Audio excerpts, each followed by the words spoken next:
कभी सोचा है, हिसाब किताब में हुई एक छोटी सी मामूली सी गलती किसी भी बिजनेस को लाखों का नुकसान करा सकती है?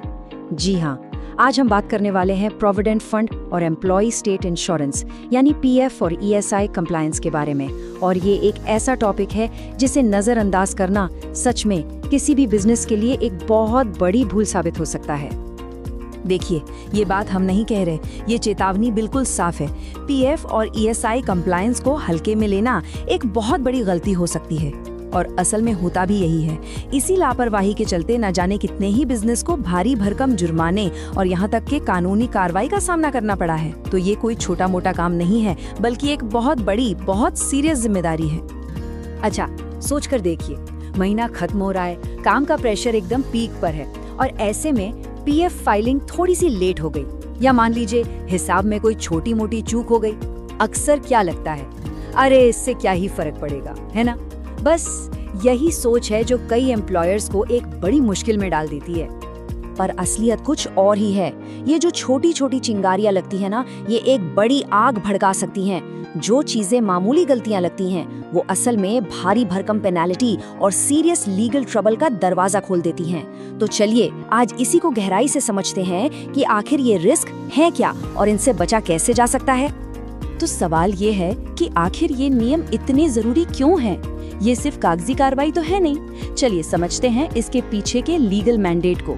ये समझना बहुत जरूरी है कि ये सिर्फ कोई गाइडलाइंस नहीं है, ये कानून है जिनका पालन करना हर हाल में कंपल्सरी है।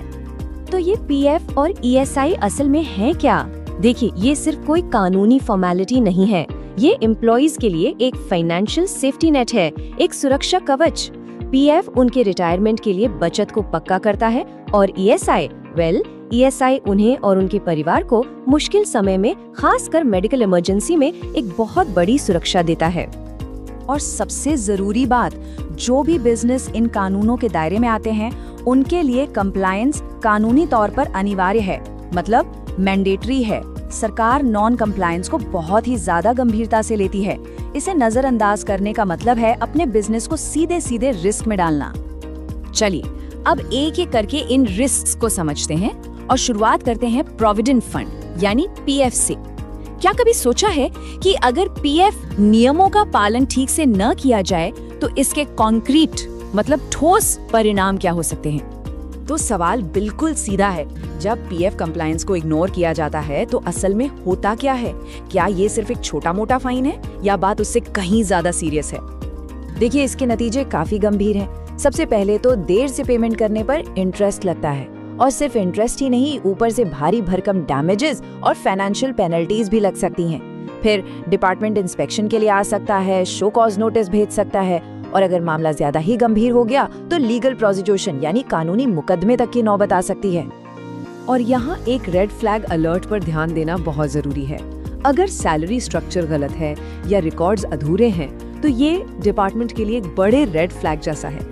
ये चीजें तुरंत उनकी नजर में आती हैं और इंस्पेक्शन के चांसेस सीधे सीधे बढ़ जाते हैं। अच्छा, अब बात करते हैं ईएसआई की। अगर लग रहा है कि सिर्फ पीएफ के नियम ही सख्त हैं, तो रुकिए, ईएसआई के मामले में भी खतरा उतना ही बड़ा है, बिल्कुल पैरेलल। ये बात टाइम पर और सही कंप्लायंस के महत्व को और भी मजबूत कर देती है। तो क्या ईएसआई नॉन कंप्लायंस भी उतना ही रिस्की है? इसका जवाब है हाँ, बिल्कुल। चलिए देखते हैं कैसे।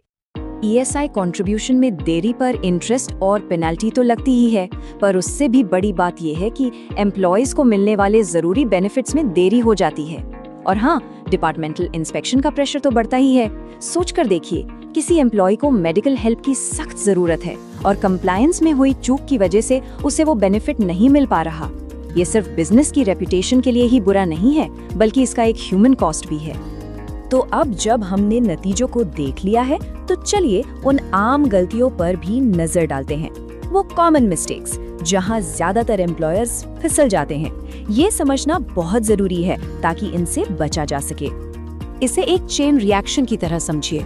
सबसे पहले रजिस्ट्रेशन में ही देरी हो गई, फिर मंथली फाइलिंग्स मिस होने लगी, उसके बाद पीएफ और ईएसआई के कैलकुलेशन में गड़बड़ी हुई, डॉक्यूमेंटेशन ठीक से मेंटेन नहीं किया गया, और आखिर में जब डिपार्टमेंट से कोई नोटिस आया तो उसे भी इग्नोर कर दिया गया। ये एक एक करके वो सारे स्टेप्स हैं जो एक छोटी सी चूक को एक बड़ी पेनल्टी में बदल देते हैं। तो इन सभी प्रॉब्लम्स और रिस्क से बचने का रास्ता क्या है? कैसे अपने बिजनेस को सुरक्षित रखा जाए? इसका एक ही समाधान है, प्रोएक्टिव कंप्लायंस। मतलब पहले से ही सतर्क और तैयार रहना। ये किसी की बिजनेस के लिए एक मजबूत सुरक्षा कवच की तरह काम करता है। इस बात को एकदम साफ साफ समझना होगा। इन सभी पेनाल्टीज और लीगल झंझटों के खिलाफ सिर्फ और सिर्फ एक ही बचाव है, पूरी लगन से, समय पर और एकदम सटीक कंप्लायंस। इसमें कोई शॉर्टकट नहीं है। और हाँ, स्रोत सामग्री का निष्कर्ष एक बहुत ही प्रैक्टिकल बात बताता है कि कंप्लायंस को हमेशा सटीक और ऑडिट रेडी रखने के लिए प्रोफेशनल सर्विसेज की मदद लेना एक अच्छा कदम हो सकता है। अगर अपनी प्रक्रियाओं को लेकर 100% श्योर नहीं है, तो किसी एक्सपर्ट से सलाह लेना हमेशा एक समझदारी भरा फैसला होता है। तो आखिर में एक सवाल जो हर बिजनेस को खुद से पूछना चाहिए, क्या आपकी कंप्लायंस स्ट्रैटेजी ऑडिट रेडी है? क्या वो इतनी मजबूत है कि किसी भी जांच का सामना कर सके? क्योंकि याद रखिए, एक सफल बिजनेस सिर्फ प्रॉफिट पर नहीं, बल्कि ईमानदारी और जिम्मेदारी की मजबूत नींव पर बनता है।